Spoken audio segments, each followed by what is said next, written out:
Paano niyo po nakilala mo na si Double D Brew? Nung kasi nagtira ako sa Pasay, may nakita kong milk tea shop ngayon, tinikman ko siya, talaga kung masarap pa, kaya napaisip ako na siguro magandang business itong milk tea. Kaya ngayon, nag-search ako ng milk tea shop, nakita ko itong Double D Brew, parang maganda to at mura lang siya. Kaya ngayon, nandito ako, tinikman ko kung masarap ba. So far, satisfied naman ako sa lasa niya. Ang quality maganda din at saka mura siya. Compared po dun sa presyo na 20 pesos, tapos dun sa lasa, ano pong masasabi niyo? Tingin niyo po ba okay yung 20 sa lasa? Ang price niya compared sa lasa niya, mukhang mamahalin. Mukhang ka-level niya yung sikat. Yung sikat na brand. Tayo, kahit hindi yung buong pangalan, ang tawag doon. Hindi siya. Sounds like. S. Yan. Ayan. So far, sir, ano yung nagustuhan niyo dyan? Ang nagustuhan ko itong Sabi na strawberry, yung frog, at itong mostly naman lahat masarap. Ito din masarap dito. Soda. Itong hinawa. Oh. Hinawa. Macchiato.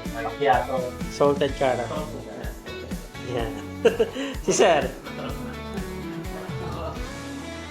Kaya sa milk tea lover and coffee lover, yun nga may natikman kami na isang shop din na ganyan din mura pero masabi ko talaga na napakalayo kasi sobrang tamis talaga nung natikman ko na. Nung sabi ko ito compare ko nung natikman ko na ngayon, ayos na ayos talaga. Hindi siya sumasabit sa lalamunan. Kasi yung natikman ko talaga yun, talaga napakatamis talaga. Yun talaga yung masabi. Hindi ko nga naubos eh. Inuulit si sir. Hindi ko na inulit. Kahit mura, hindi ko na inulit. Ayan na siya, huwag mo sasabihin na. Ano brand na? Ay, kilala nila, sir. Pero sounds like. Yan lang po. Ayan. So far, sir, ano yung pinaka nagustuhan niyo dyan? Ito yung coffee lover kasi ako yung Ice Americano. Ubus niyo. Yun lang. Ito ang mga brand ito, macchiato and saka itong French vanilla. Sarap na sila naman ito.